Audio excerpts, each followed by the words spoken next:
The storm had swallowed Madrid whole. Snow fell in thick, relentless curtains, muffling the city, until even the traffic lights seemed to pulse without sound. At the bus shelter on Calle de Alcalá, frost crept across the glass panels like fingers, and the wooden bench wore a white shroud that no one had disturbed for hours. The metal frame groaned against the wind. Manuela Ruiz sat perfectly still. Her hands, bare, reddening, lay folded in her lap over the thin fabric of her house dress. No coat. No bag. The pearl earrings Fernando had given her on their first anniversary caught what little light bled through the storm. Her breath came in shallow clouds that dissolved before her eyes, each one a small surrender. Welcome back, beautiful souls.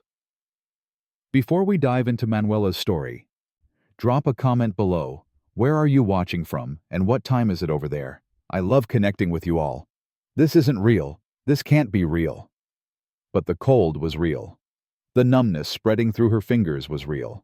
The way her body had begun to shake, deep tremors she couldn't control, that was real too. The confrontation played behind her eyes in fractured loops. The medical report had been face up on the dining table when she'd come downstairs. Fernando stood by the window, backlit by the gray afternoon, swirling wine in a crystal glass. The wedding photo on the mantel, her in white lace, him in his tailored suit, both of them radiant, watched like a ghost. Premature ovarian failure. He didn't turn around. His voice was flat, factual, the same tone he used with business associates. That's what the specialist wrote. Manuela's throat tightened. Fernando, we can talk about options. There are treatments. A wife who can't give me a child is no wife. He finally turned, and his eyes were cold, distant, as if he were already looking past her to whatever came next. My mother warned me. I should have listened. Please. The words scraped out of her. Don't do this. He set down the glass with a soft clink. Pack your things. Where am I supposed to go? That's no longer my concern. Pause for a second. Have you ever dealt with someone who threw you away the moment you couldn't give them what they wanted? Drop A if this hits too close to home. She'd tried. God, she'd tried to reason with him, to remind him of the vows they'd made, the life they'd built. But Fernando had simply walked to the door and opened it, snow gusting into their warm foyer. When she'd reached for her phone on the hall table, he'd knocked it away. It skittered across the marble and cracked against the wall. No bag, no coat, not even her house keys. The door had closed behind her with a finality that echoed in her bones. She'd heard the deadbolt slide home. The neighbors' windows had glowed golden as she'd stumbled down the street. Curtains had twitched. Silhouettes had appeared and vanished. No one opened their door. No one called out. In their world, Fernando's world, a discarded wife was an embarrassment best ignored. So she'd walked, one foot in front of the other, house slippers soaking through, the snow building up around her ankles. The bus shelter had appeared like a mirage, and she'd collapsed onto the bench, telling herself it was just for a moment. Just until she could think clearly. But thinking had become harder. Her heartbeat felt sluggish, a distant drum. The edges of her vision had started to blur, frost collecting on her eyelashes. Somewhere in the back of her mind, she recognized the signs. Hypothermia, the body's slow shutdown. But the knowledge floated away like smoke. Maybe this is easier. Maybe I should just... Headlights cut through the storm. She barely registered them at first. But then an SUV's brakes squealed, tires sliding on ice before the vehicle lurched to a stop. 3 doors opened. Boots crunched through snow. Voices, male, urgent. If you're already invested in Manuela's survival, hit that like button right now. And if you believe in second chances, keep watching. This story is about to shift. Manuela tried to lift her head, but her neck wouldn't obey. A hand appeared in her blurred field of vision, large, weathered, reaching toward her face. She blinked slowly. A neighbor, maybe? Someone Fernando had sent to finish humiliating her? Then a man knelt before her, close enough that she could see concern etched into the lines around his eyes. Dark hair, streaked with silver, a wool coat dusted with snow. "Señora," he said, his voice low and steady, cutting through the fog in her mind. "Can you hear me?" She wanted to answer, but her lips wouldn't form words. The world tilted, and strong arms caught her before she fell. The last thing she heard before darkness took her was someone saying, "Get her in the car, now." The weight of the coat settled over Manuela's shoulders first, heavy wool, still warm from another body. Then the world tilted as arms slid beneath her, lifting her as if she weighed nothing at all. "I've got you." The voice rumbled through the chest pressed against her cheek. "You're safe now." Safe. The word felt foreign. Snow crunched beneath boots as Jacob carried her toward the idling SUV. Through her half-closed eyes, she glimpsed two small faces pressed against the back window, a girl with dark curls and a boy whose breath fogged the glass. "Papa, is she okay?"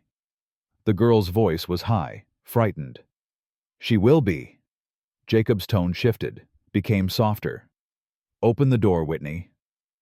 Warmth rushed out to meet them as he slid her onto the leather seat. The interior smelled of coffee and something sweet. Cinnamon, maybe. Manuela tried to speak, to explain, but her jaw trembled too violently. "Don't try to talk." Jacob draped a blanket over her legs. "Juan, give me your scarf. Here, Papa." A small boy, no more than 7, unwound a blue-striped scarf from his neck and thrust it forward. His eyes were round, solemn. The girl, Whitney, perhaps 9 or 10, crawled into the seat beside Manuela and took her frozen hand between both of hers. "You're really cold. Don't worry. Papa fixes everything." Can we just appreciate Jacob and these kids for a moment? Comment humanity if you believe there are still good people who help strangers without asking for anything in return.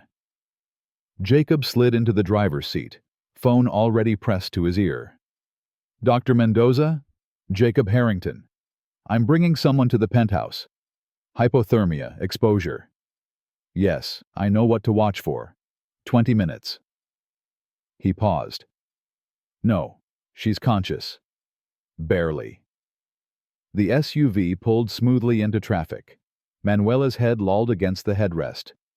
Whitney's small hands still clasping hers, Juan draping his gloves over her lap with the grave ceremony of a child who understood suffering. The building rose like a glass monolith against the storm. Its lobby a cathedral of marble and gold that seemed to belong to a different world entirely. Jacob carried her through doors that whispered open, past a concierge who nodded without question, into an elevator that climbed so smoothly she barely felt the motion. The penthouse doors opened onto warmth and light. Manuela registered details in fragments. Floor-to-ceiling windows overlooking snow-draped Madrid, a Christmas tree in the corner strung with handmade ornaments, crayon drawings taped to the wall beside a single-framed photograph. A woman with kind eyes and Jacob's arm around her shoulders, both of them younger, laughing. No other photos of her. "Guest room," Jacob murmured, carrying Manuela down a hallway. He laid her on a bed so soft it felt like sinking into clouds, piling blankets over her shaking form. "I'll get tea." She must have slept, because when she opened her eyes again, golden lamplight filled the room. A cup of tea steamed on the nightstand beside her. Jacob sat in an armchair by the window, watching her with an expression that held no pity, only a quiet, assessing concern. "How do you feel?" he asked. "Warm." The word scraped out, her throat raw. "Thank you." "You were hypothermic. Another hour." He didn't finish. His jaw tightened. "What happened?" The question unlocked something. Tears burned behind Manuela's eyes, spilling over before she could stop them. "My husband. The doctors said I can't have children. So Her voice broke. "He threw me out. No coat, no phone, nothing. Just Threw me out into the snow. Jacob's hands curled into fists on the armrests. For a moment, something dangerous flashed across his face. A cold fury that transformed his features before he locked it away. Your husband did this? She nodded, shame flooding through her. I had nowhere to go. No family, no friends he didn't isolate me from. I couldn't think. You have somewhere now. He stood, moving to pour more tea from a carafe. You'll stay here, as long as you need. Your worth is never determined by what someone else thinks you can or can't do. If you're watching this after someone made you feel less than, comment, I am enough, below. Let's flood this section with truth. I can't. I don't even know you. Jacob Harrington. He offered the cup. My children are Whitney and Juan. My wife died 2 years ago, and you're not going back out into that storm. Before Manuela could respond, small footsteps pattered in the hallway. Whitney appeared in the doorway, Juan peeking around her shoulder. Is the snow lady awake? Whitney whispered. Jacob's expression softened. She is, but she needs rest. Can we say goodnight? Juan clutched a stuffed bear to his chest. Manuela found herself nodding. The children approached shyly, Whitney placing something on the bed, a crayon drawing of stick figures holding hands beneath a sun. So you won't be sad, Whitney explained. Something cracked open in Manuela's chest, fragile and aching. Thank you, she whispered. After Jacob shepherded them out, Manuela lay in the lamplight, staring at the drawing. For the first time in hours, she felt something other than despair, a small tentative flicker of hope. She was drifting toward sleep when she heard it, a sharp knock at the penthouse door, urgent, demanding. Through the crack in her door, she glimpsed Jacob's face as he moved down the hallway. His expression had changed, jaw set, shoulders tense, worry, or maybe fear. Morning arrived with pale winter light filtering through the penthouse windows. Manuela woke disoriented, wrapped in blankets that smelled of lavender, in a room that wasn't hers. For a heartbeat, she thought she was back in the house on Calle de Serrano, until the memories crashed over her like ice water. Fernando, the medical report, the snow. She sat up slowly, her body aching, and found clothes folded on the chair beside the bed, simple but expensive. A cashmere sweater and soft wool pants that were slightly too large. A note in neat handwriting. These were my wife's. Please, make yourself comfortable. J. The hallway outside carried the sounds of morning chaos. Children's laughter, the clatter of dishes, a man's patient voice saying, Juan, cereal goes in the bowl, not around it. Manuela hesitated at the kitchen threshold. The space was enormous, all gleaming marble and stainless steel, but somehow cluttered with life. Whitney sat at the island in her school uniform, kicking her legs as she worked on homework. Juan, still in pajamas, had indeed surrounded his bowl with a ring of colorful cereal pieces. Jacob stood at the stove, dressed casually in jeans and a sweater, flipping what smelled like French toast. He looked up when she entered, and something in his expression eased. You're awake. Good. Coffee? Yes. Thank you. She felt absurdly out of place, a stranger in borrowed clothes invading their morning routine. Whitney brightened. Snow lady, you look better. Not blue anymore. Whitney, Jacob said gently. Her name is Manuela. Can I call her Manu? Juan piped up through a mouthful of cereal. Manuela's throat tightened. No one had called her anything but Senora Ruiz in years. If you'd like. Jacob slid a plate of French toast onto the counter and poured coffee with the efficiency of someone who'd been doing it alone for a while. Sit, please. We need to talk. The words sent a chill through her. This is where he tells me I have to leave.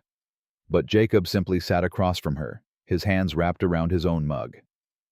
I have a proposition. Not charity. A job. Manuela blinked. A job? I need someone here. Someone who can be with the children when I'm traveling for work. manage the household, help with the day-to-day. He met her eyes steadily. You'd have your own room, a salary, autonomy. It's real work, but it would also give you time to figure out what comes next. Pride flared hot in her chest. I don't need pity. Good. I'm not offering it. Jacob's voice remained calm, matter of fact. What I'm offering is employment. The last nanny quit 3 weeks ago. Couldn't handle the travel schedule. I've been scrambling ever since. You need stability. I need reliability. It's mutually beneficial. I'm not a nanny. I've never... You read to Juan last night when you couldn't sleep. I heard you. Jacob's expression softened. He asked me this morning if you could stay forever. That's more than the last 3 candidates managed. Manuela looked at the children. Whitney watched her with hopeful eyes. Juan had abandoned his cereal to draw something on a napkin, stick figures holding hands again. She had no money, no home, no options. What's the salary? She asked quietly. Jacob named a figure that made her stomach drop. More than she'd ever earned. More than seemed reasonable for. That's too much. It's what the position is worth. He stood, clearing dishes with practiced ease. Think about it. But Manuela, you're not going back out there. Not until you're ready. Not until it's your choice. The days blurred into a rhythm she hadn't expected to find comforting. Morning routines. Braiding Whitney's hair while Jacob made breakfast. Helping Juan find his library book. Walking them to the private school 3 blocks away while snow crunched beneath their feet. The other parents stared, whispered, but Jacob's hand on her elbow was steady, proprietary in a way that silenced questions. Afternoons, grocery shopping in markets where no one knew her, learning the children's preferences. Whitney loved strawberries. Juan refused anything green. Folding laundry in the quiet penthouse while snow fell outside. Evenings. Whitney's ballet practice. Juan's elaborate crayon masterpieces spread across the dining table. Bedtime stories read in a voice that grew steadier each night. She was good at this. The realization surprised her. After years of being told her only value was the children she couldn't provide, here she was, mothering someone else's babies, and it felt right. Natural. Like finding a part of herself she'd forgotten existed. You're very good with them, Jacob said one evening, appearing in the playroom doorway as she helped Juan build a block tower. Manuela looked up, tucking hair behind her ear. They're easy to love. Something flickered across his face. Grief, maybe, or recognition. They haven't been this settled since... He didn't finish. Didn't need to. The unspoken name hung between them. Elena. The woman in the photograph, smiling and gone. Juan tugged at her sleeve. Manu, look! It's taller than me! She turned back to the tower, but the moment lingered. 2 weeks in, Manuela was folding laundry when Jacob's phone buzzed on the kitchen counter. The screen lit up with a news alert. And her eyes caught on the headline before she could look away. Prominent businessman, Fernando Ruiz seeks wife in missing persons report. Her blood turned to ice. The phone went dark. When she looked up, Jacob stood in the doorway, his expression unreadable. He'd seen her seeing it. Manuela... But she was already backing away, her hands shaking, the carefully constructed piece of the last 2 weeks crumbling. Fernando was looking for her. Of course he was. Not because he wanted her back, but because she'd become a problem, an embarrassment, a loose end. He'll find me, she whispered. He always finds a way to win. Jacob crossed the room in 3 strides. His hands settled on her shoulders, firm, grounding. Not this time. I promise you, not this time. But even as he said it, Manuela saw the worry in his eyes. And she knew. The storm was far from over. The house felt different after midnight. Quieter somehow. The kind of silence that made thoughts too loud. Manuela stood in the kitchen, unable to sleep, warming milk on the stove the way her grandmother once had. The ritual soothed her restless hands. Can't sleep either? She turned to find Jacob in the doorway, hair disheveled, wearing a t-shirt and sweatpants that made him look younger, more vulnerable. "I didn't mean to wake you," she said. "You didn't." He moved to the cabinet, pulled down 2 mugs. "I haven't slept well in 2 years. Not since—" He stopped, jaw tightening. "Your wife." "Elena." He said the name carefully, as if it might shatter. "She made hot chocolate at midnight when she couldn't sleep. Always added cinnamon. Said it was the secret ingredient." He smiled, but it didn't reach his eyes. "I can't bring myself to make it that way anymore." Manuela poured milk into both mugs, passed one to him. "What was she like?" Jacob leaned against the counter, cradling the warmth between his palms. "Brilliant. Fierce. She ran a non-profit for women's literacy. Used to say education was the only real revolution." His voice softened. "Cancer took her fast. 6 months from diagnosis to— Whitney still asks why Mama didn't say goodbye properly. I don't know how to answer that." The rawness in his words made Manuela's chest ache. "I'm sorry." "Don't be." He met her eyes.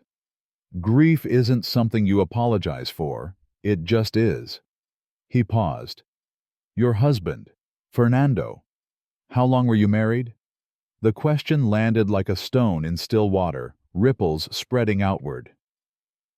8 years. Manuela wrapped both hands around her mug. "He courted me like I was something precious. Flowers every week, dinner at the best restaurants, promises of a future so bright I couldn't see the edges." She laughed bitterly. "I was 22. I thought I'd won the lottery." "When did it change?" "Gradually. Then all at once." She stared into the milk.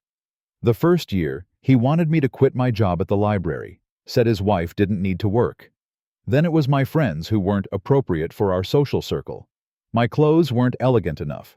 My opinions were embarrassing in front of clients." Her voice dropped. "But I told myself it was compromise. Marriage required sacrifice. And when we started trying for a baby, when months turned into years and nothing happened, he made it clear that was my failure too." Jacob's knuckles whitened around his mug. The medical report was the end. Manuela's throat constricted. Premature ovarian failure. The doctor's words were clinical, kind even. But Fernando— She closed her eyes. "He didn't yell. That would have been easier. He just looked at me like I'd committed fraud. Like I'd tricked him into marrying a defective product.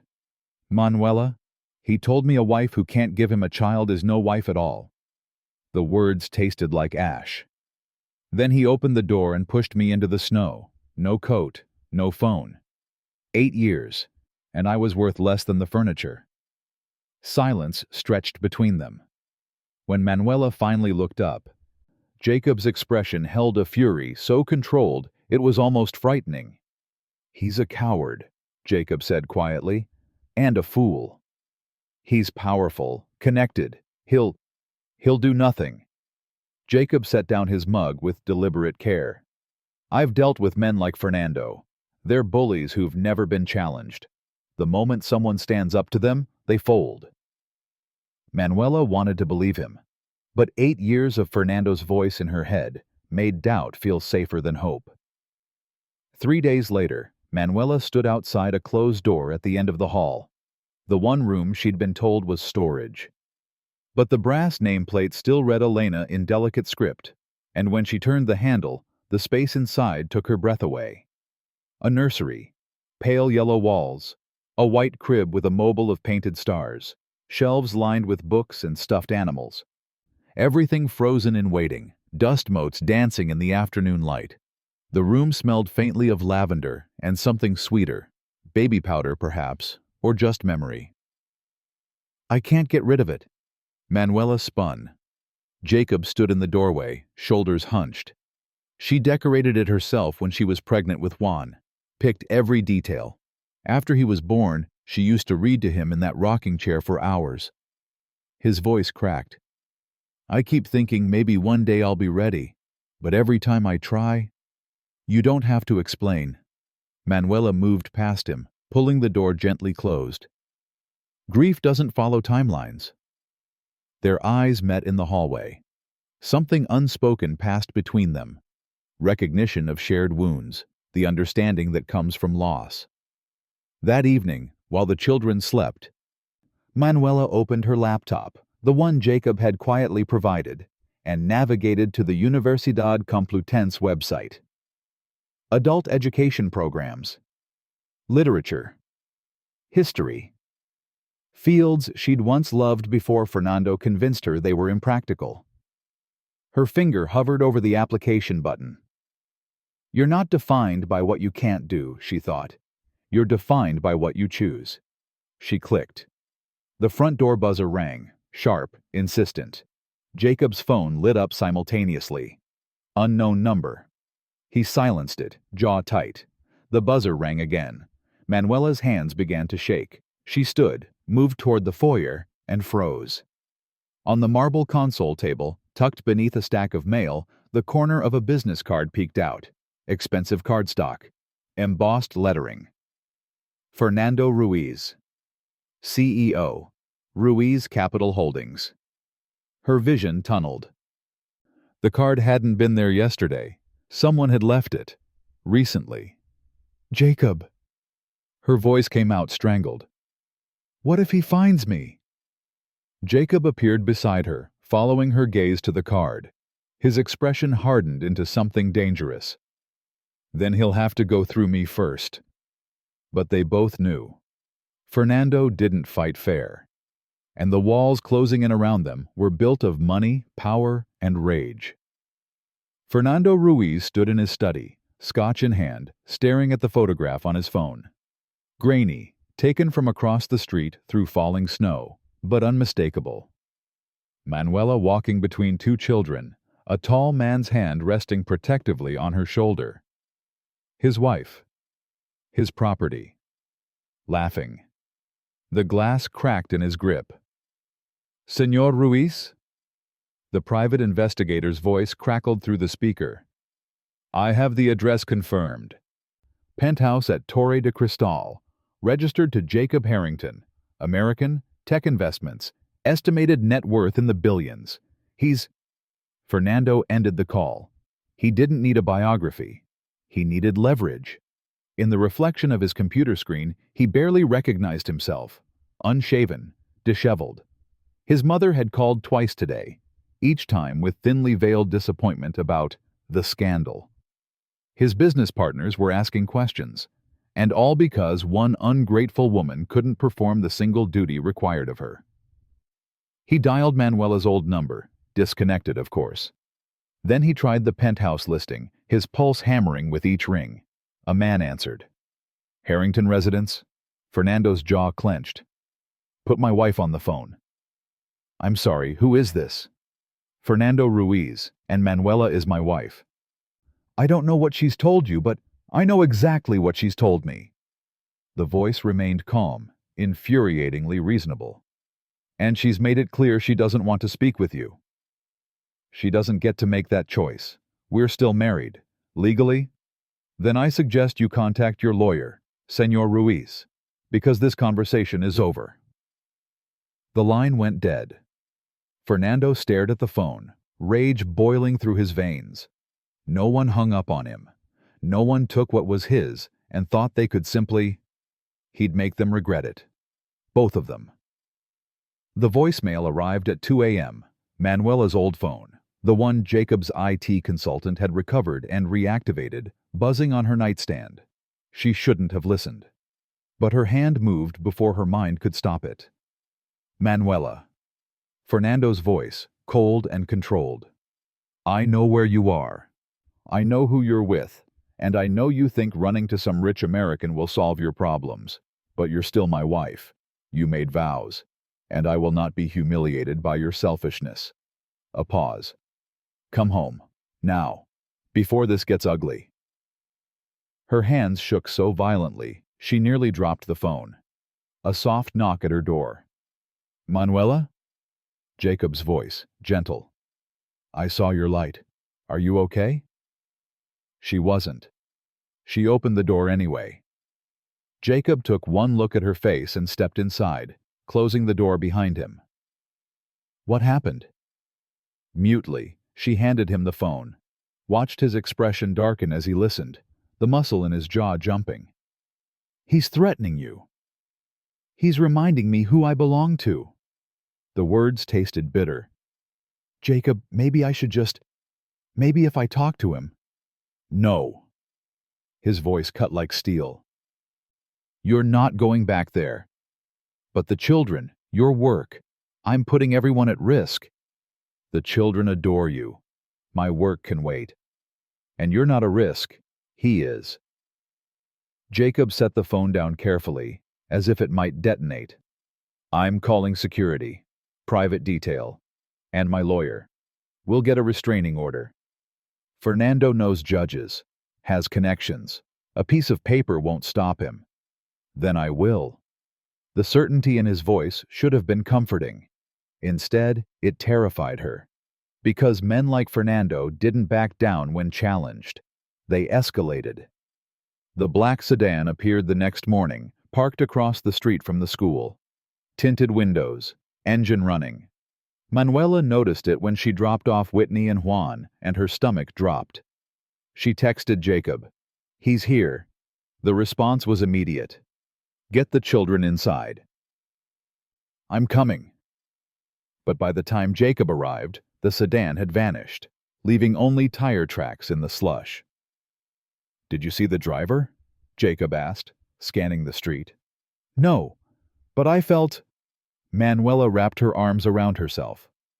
I felt watched. Security tightened after that. A second guard appeared in the lobby.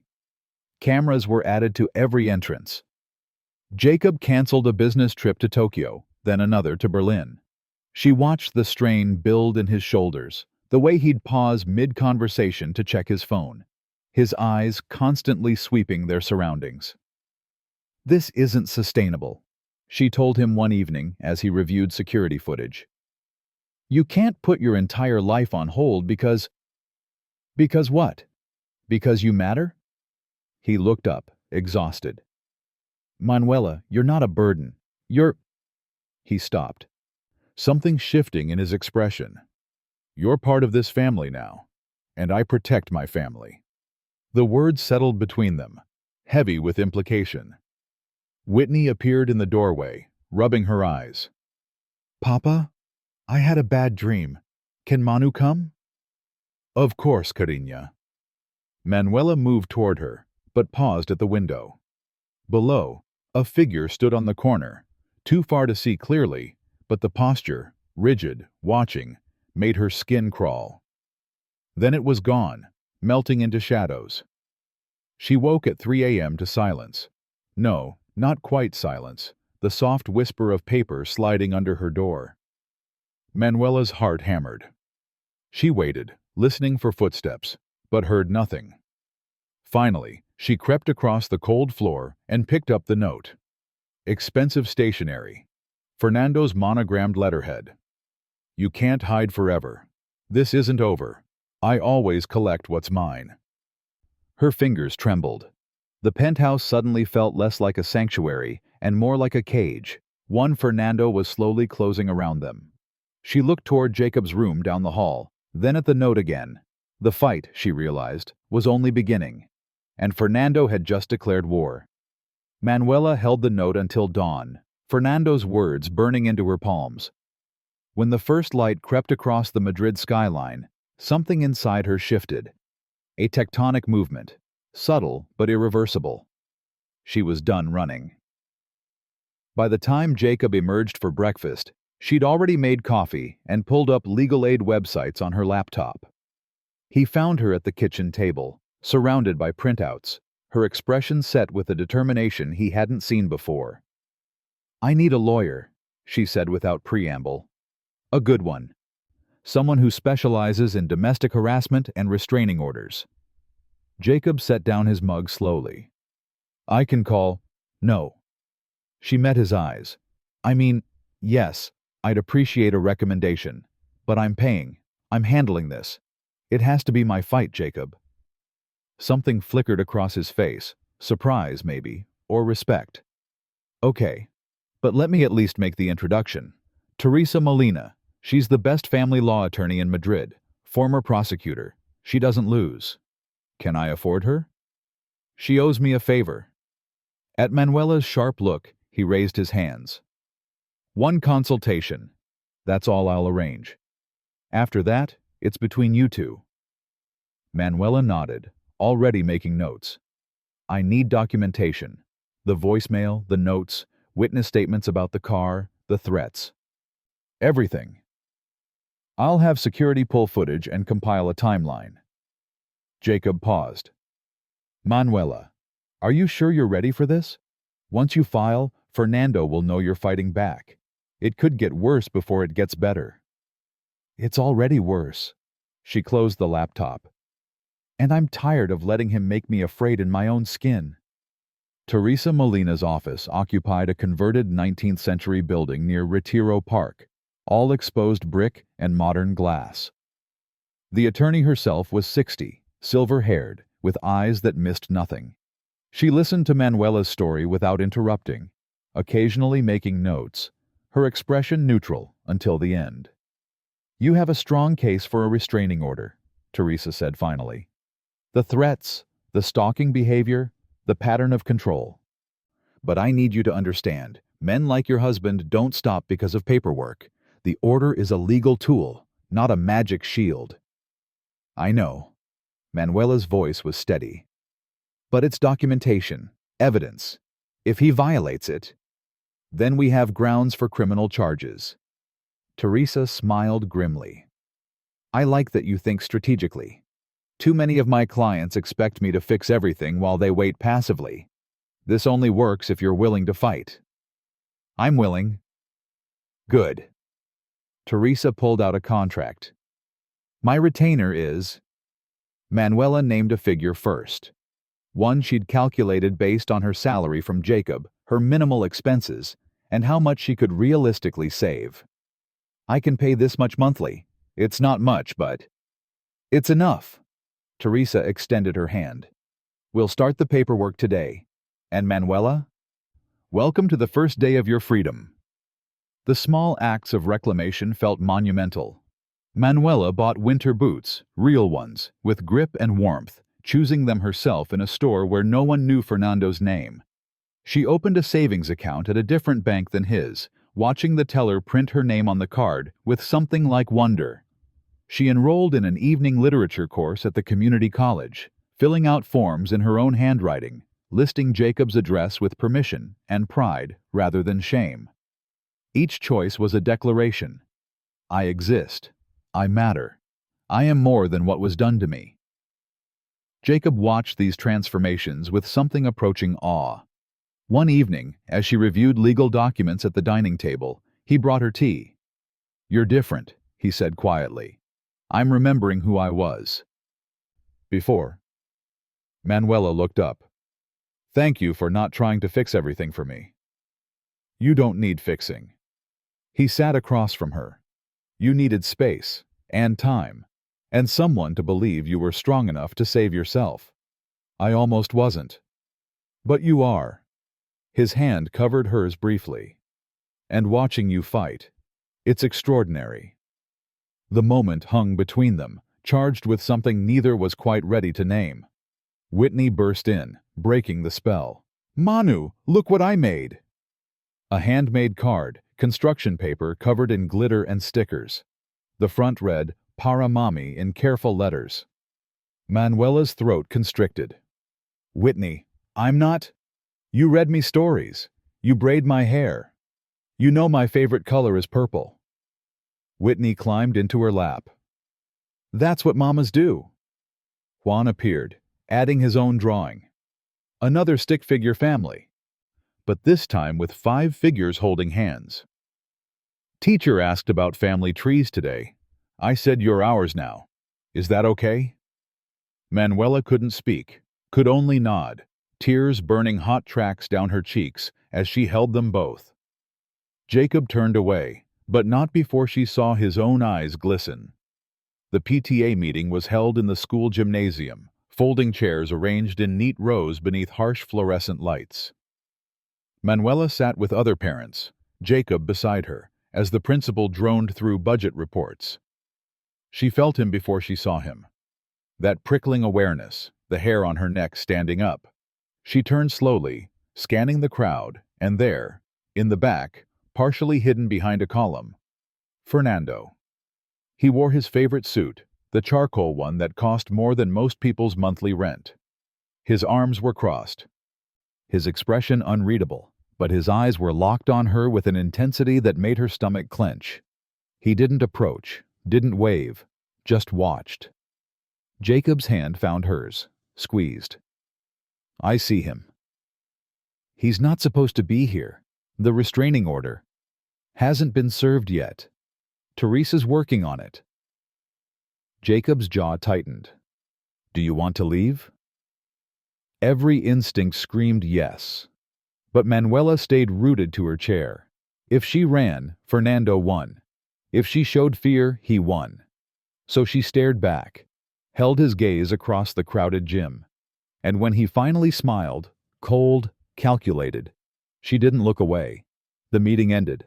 Parents filed out, chattering. Fernando remained motionless, a predator assessing prey. As Manuela passed, keeping Jacob between them, Fernando leaned close enough to whisper, You look well. New clothes, new man. But you're still mine, Manuela, and I always collect what's mine. Then he was gone, disappearing into the crowd before Jacob could respond. Outside, in the winter air, Manuela's hands shook violently. He's escalating, Jacob said grimly. We need... I know. Manuela straightened her shoulders. We fight harder. But as they walked to the car, she couldn't shake the image of Fernando's smile, or the promise in his eyes. This isn't over. This is only beginning. Rain hammered against the penthouse windows, drowning out the city below. Manuela stood on the covered balcony, wrapped in a blanket, watching lightning fracture the sky over Madrid. The storm matched the turbulence inside her. Teresa had called earlier with news that the restraining order had been approved but not yet served. Fernando was still out there, circling, waiting. The sliding door whispered open behind her. Couldn't sleep either? Jacob's voice, soft in the darkness. Too much in my head. She didn't turn. Teresa says the order might take another day to process. And Fernando at the school, Jacob, he's not going to stop. Maybe I should just... Don't. He moved beside her, close enough that she felt his warmth. Don't give him that power. I'm putting everyone at risk. You, the children, your business. Manuela. He turned her gently to face him, his hands on her shoulders. Look at me. She did. His eyes were dark, intense, reflecting the storm. You are not a burden. You are not broken. You are the bravest person I know. His voice cracked slightly. You were thrown into the snow to die.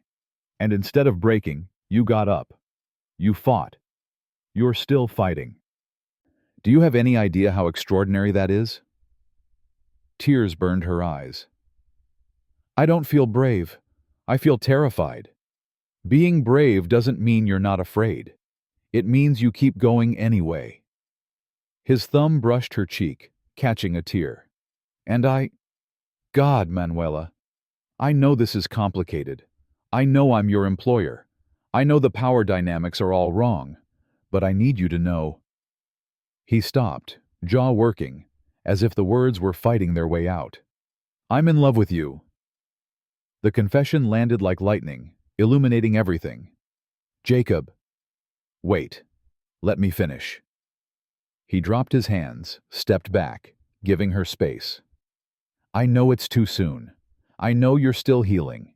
And I would never use my position to pressure you. Never. But I can't keep pretending I don't feel it. The way you are with the children. The way you laugh at Juan's terrible jokes. The way you stood up to Fernando in that gymnasium. His voice dropped to a whisper. You've made this house feel like a home again. And I can't keep lying to myself about what that means. Manuela's heart hammered. This is insane. We barely know each other. I know you take your tea with too much sugar. I know you hum when you're folding laundry. I know you cry at animated movies but pretend it's allergies. He smiled sadly. I know what it sounds like when you laugh without holding back. And I know, you feel something too. She did. God help her, she did.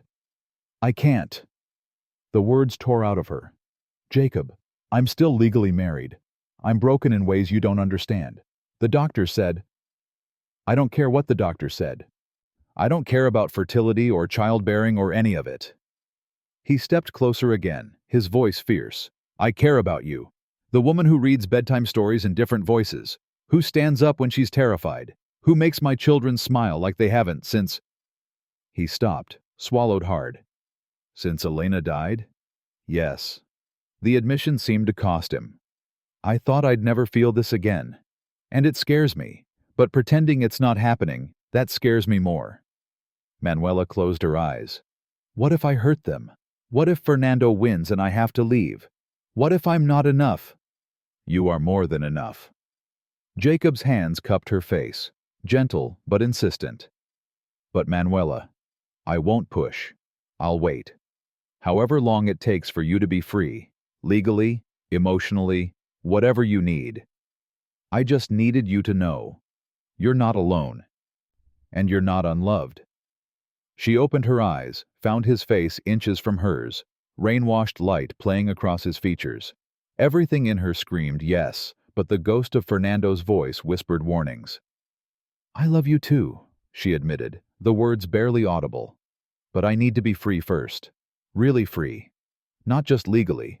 I need to know I'm choosing this because I want it, not because I'm dependent or grateful or... I understand. He pressed his forehead to hers. We wait. We fight. And when you're ready, if you're ready, I'll be here. Papa? They sprang apart. Whitney stood in the doorway, clutching her stuffed rabbit, eyes wide. Carina, what are you... Were you kissing Manu? Her voice was hopeful, not accusing. No, we were just... You should kiss her. Whitney padded onto the balcony, wrapping her small arms around both their waists. Then she can stay forever. Please don't leave us, Manu. Juan appeared behind his sister, yawning. Are we having a family hug without me? He launched himself at them, and suddenly they were a tangle of arms and laughter and tears, the storm raging around them while something fragile and precious formed at the center. Stay together, Whitney murmured into Manuela's side. Promise. Manuela looked at Jacob over the children's heads. His eyes held a question, a hope, a future she was almost brave enough to reach for. I promise, she whispered. The crash shattered the peace. They rushed to the front windows. Below, Jacob's Mercedes sat in the circular drive, its windshield a spiderweb of shattered glass. A brick lay on the hood, and as security guards rushed out, a figure in black disappeared around the corner. Jacob's phone rang. Security. Sir, we have footage. Male, approximately 5'10", wearing a designer coat. He wrote something in the snow before fleeing. They went down together, coats thrown over pajamas. The message was carved deep into the pristine snowbank near the entrance. Letters a foot high. You belong to me. Manuela's knees buckled. Jacob caught her, his face gone white with fury. Sir, should we call the police? The guard's voice seemed distant, but Jacob was already dialing, his free arm iron around Manuela's shoulders. Teresa? It's Jacob Harrington. Fernando just escalated to property destruction and threats. I need you to do something for me. His voice turned to steel. I need you to bury him. The storm howled. The message gleamed in the streetlights. And somewhere in the darkness, Fernando was smiling. This was no longer a legal battle. This was war. The charity gala blazed with light and laughter. Madrid's elite packed into the ballroom of the Hotel Ritz. Jacob's annual fundraiser for women's literacy. Elena's cause, continued in her name, drew politicians, business people, celebrities. Crystal chandeliers cast prisms across silk gowns and tailored tuxedos. Manuela stood near the auction tables, uncomfortable in the emerald dress Jacob had insisted on buying her. She wasn't supposed to attend. This was his world, not hers. But he'd asked, and the children had begged, and Teresa had said firmly, "Don't hide. Show him you're not afraid." So here she was, surrounded by wealth and power, feeling like an imposter. "You look beautiful." Jacob appeared at her elbow, devastating in black tie, carrying 2 champagne flutes. "Breathe. You belong here as much as anyone. I'm a house manager in a borrowed dress. You're the woman I love. That's all that matters." He handed her the glass, fingers brushing hers deliberately. "And for the record, you're not borrowing. It's yours. Everything I have is Jacob Harrington." The voice cut through the ambient noise like a blade.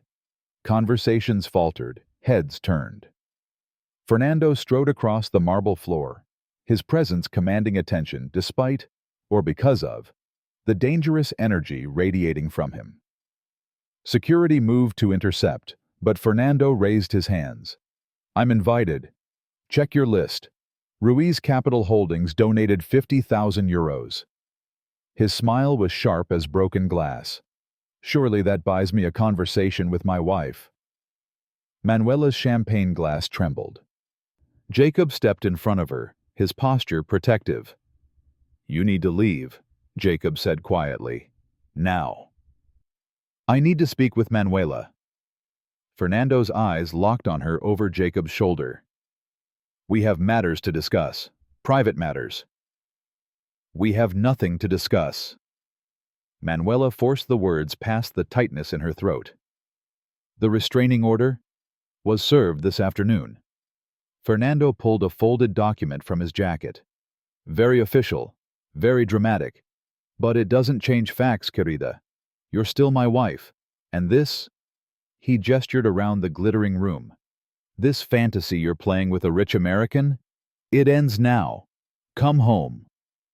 "No!" The word rang out clearly.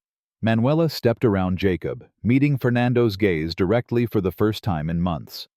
The room had gone silent, hundreds of eyes watching the drama unfold. "No?" Fernando's laugh was cold. "Have you forgotten what you are? A defective woman who can't fulfill the basic purpose of marriage? I was merciful, taking you in, giving you my name. You threw me into the snow to die." Manuela's voice gained strength with each word. "You took the medical report, my private medical information, and weaponized it. You told me I was worthless because I couldn't give you children. You isolated me from friends, controlled every aspect of my life, and when I was no longer useful, you discarded me like trash. You're being hysterical." "I'm being honest." She took another step forward. "And everyone here is hearing what kind of man you really are. Not the philanthropist, not the respected CEO, the man who pushed his wife out into a snowstorm without a coat, without a phone, without mercy." Fernando's face darkened. "You're embarrassing yourself. Embarrassing me? No." Jacob moved beside Manuela, pulling out his phone. "You're embarrassing yourself." He swiped, and suddenly the large screens meant for the auction displays flickered to life. Security footage. Fernando's car stalking the school. The threatening voicemail, transcribed. The carved message in the snow. Medical records showing Manuela's hypothermia diagnosis the night Jacob found her. "This is what you did," Jacob said, his voice carrying across the silent ballroom. "This is who you are, and everyone here now knows it." Fernando's composure cracked. "You have no right. Those are private. The restraining order gives her every right." Teresa Molina appeared from the crowd, her silver hair gleaming under the chandeliers. "And the criminal harassment charges I filed this afternoon give the state plenty of interest in your behavior, Señor Ruiz." "You can't do this to me." Fernando's voice rose, desperation bleeding through the anger. "I am Fernando Ruiz. My family built this city. And mine fled fascism to build a better world." Jacob's eyes were ice, Money doesn't buy you the right to abuse your wife. Power doesn't excuse cruelty. You're done, Fernando. It's over. Police officers materialized at the ballroom entrance. Teresa must have arranged it. Fernando's eyes darted between them, the crowd, Manuela's unwavering stare. "This isn't finished," he hissed. "I'll destroy you, both of you." "Officers," Teresa nodded. "Señor Ruiz is violating a restraining order and has outstanding harassment charges. I believe he needs to come with you." The crowd parted as police approached. Fernando tried to maintain dignity as they flanked him, but his facade crumbled. Face red, hands shaking with impotent rage. As they led him away, he looked back once at Manuela. She met his eyes without flinching. "Goodbye, Fernando," she said quietly. "I hope you find peace." His answer was a stream of curses as the doors closed behind him. The ballroom erupted in whispers, then slowly, applause. Someone started it, a woman Manuela didn't know, and it spread until the room thundered with it. Support, solidarity, witnesses to her courage. Manuela's knees gave out. Jacob caught her, held her as she shook, his arms a fortress against the adrenaline crash. "You did it," he whispered into her hair. "You stood up. You won." "Papa." "Manu!" Whitney and Juan rushed through the crowd, Juan's nanny trailing apologetically behind. They'd been watching from the balcony, supposed to be hidden, but nothing could have kept them away. "You were so brave," Whitney breathed, hugging Manuela's waist. "Like a superhero." "Better than a superhero," Juan declared. "Real." Teresa approached, satisfaction gleaming in her eyes. "The charges will stick. Harassment, stalking, violation of the restraining order. His lawyers will try to negotiate, but with tonight's witnesses, he's finished." Manuela nodded numbly, still processing. It was over. Really over. They left early, escaping to the quiet sanctuary of the penthouse. After the children finally went to bed, reluctantly, full of questions and pride, Manuela stood at the window, looking out at the city that had almost killed her and then saved her. Her phone buzzed. An email notification. Universidad Complutense de Madrid. Graduate Studies Admissions. Her hands shook as she opened it. "Dear Señora Ruiz, we are pleased to inform you that you have been accepted into our master's program in comparative literature with a full scholarship." She read it 3 times before the words penetrated. A scholarship. A future. A path entirely her own. "Good news?" Jacob appeared beside her, 2 cups of tea in hand. "I got in." Her voice was wonder. "Full scholarship. I can study again. I can—" She looked up at him. "I can build something that's mine." "You already have." He smiled. "This is just the beginning." And standing there, tea warming her palms, the man she loved beside her. A future spreading out like sunrise. Manuela finally believed him. 6 months later. Spring had transformed Madrid into a canvas of green and gold. Manuela sat in the university lecture hall, notebook open, as Professor Alvarez dissected Garcia Marquez with the precision of a surgeon and the passion of a poet. Around her, students half her age scribbled notes, but she was fully present in a way she'd never been before, not performing for anyone, not shrinking to fit someone else's expectations. Just learning. Just being. Her phone buzzed silently. A text from Jacob. "Juan lost another tooth. He's saving it for you. Says only you know the right tooth fairy rate." She smiled, typing back, "Tell him inflation is real." €2. After class, she walked through Retiro Park, past couples rowing boats and children chasing pigeons. Her leather satchel, a gift from Teresa after the trial concluded, hung comfortably from her shoulder, heavy with books and possibilities. The trial. Fernando had pleaded no contest to the harassment charges, paid a substantial fine, and quietly relocated his business operations to Barcelona. His lawyers had tried to negotiate the divorce terms, but Teresa had been merciless. The settlement gave Manuela her freedom, a portion of marital assets, and most importantly, her name back. She was no longer Fernando's wife. She was simply Manuela. And that was enough. Whitney's ballet recital fell on a warm Saturday in May. The small theater buzzed with proud parents and nervous children. Manuela sat in the third row between Jacob and Juan, who clutched a bouquet of flowers he'd insisted on picking himself. "Is she going to do the spinny thing?" Juan whispered loudly. "Pirouette," Manuela corrected gently. "And yes, she's been practicing for weeks." Jacob's hand found hers in the darkness, fingers intertwining naturally. They'd been careful, taking things slowly, letting the children adjust, letting Manuela find her footing. But moments like this felt inevitable, right? Like pieces of a puzzle finally clicking into place. The lights dimmed. Whitney appeared on stage in pink tulle, so focused and graceful that Manuela's throat tightened. The music swelled, and Whitney danced, each movement a declaration of confidence her mother had once lacked. When the recital ended and Whitney took her bow, her eyes found them immediately. She waved, beaming, and mouthed something that made Manuela's heart stop. "Te amo, mama?" Jacob squeezed her hand.